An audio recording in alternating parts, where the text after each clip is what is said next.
I am a portrait artist. You're creating a portrait of a character that you then get to wear. It's not just something you put on a canvas or on a piece of paper and hang on a wall. It's something that you get to interact with.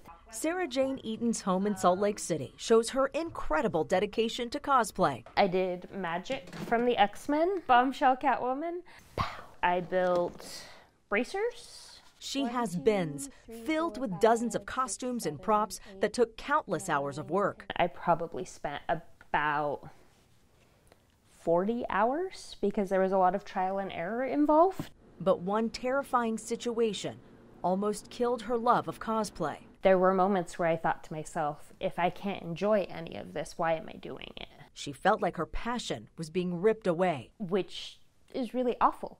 This year, during FanX 2018, Sarah began to speak about what happened. I'd stopped going to a lot of events because I was tired of him following me around. Sarah is referring to the man who harassed her at FanX and other cosplay events for 2 years.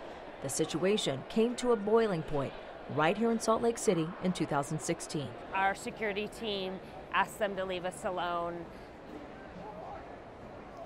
And they agreed to leave the convention because apparently I was not the only person that had made complaints, that had had issues, that felt uncomfortable, that felt fear around this person. The harassment didn't stop there, and the fear followed her into her daily life. And it got to the point that I had anxiety issues going to the grocery store knowing that I might run into this person. Sarah says her friends and family did whatever they could to get him to stop the behavior. My late husband wound up having to have a sit-down talk with this individual and asked him to leave me alone. After my husband passed away, he began contacting me again. The harassment escalated once again. But it still made me sick to my stomach with why? Why are they not able to get the hint? Not even the hint, the blatant, please leave her alone. Sarah felt she had no other option but to take that man to court. But there was no guarantee a judge would side with her. I was honestly really scared that if I didn't get the injunction, that somebody might show up and harass me further or possibly threaten physical violence. In the end, she got her injunction. I cried.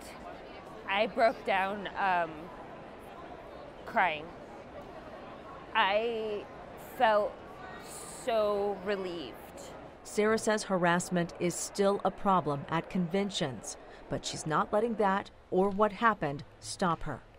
Back at Sarah's home, she's already planning her cosplay for FanX this spring. It's something I've wanted to do for a really long time, and it's from one of my favorite comic books. Because she says, despite the dark side of the convention community, the amount of support that I had, the amount of people that said, yes, I believe you, that said, we're here for you, it outweighed that.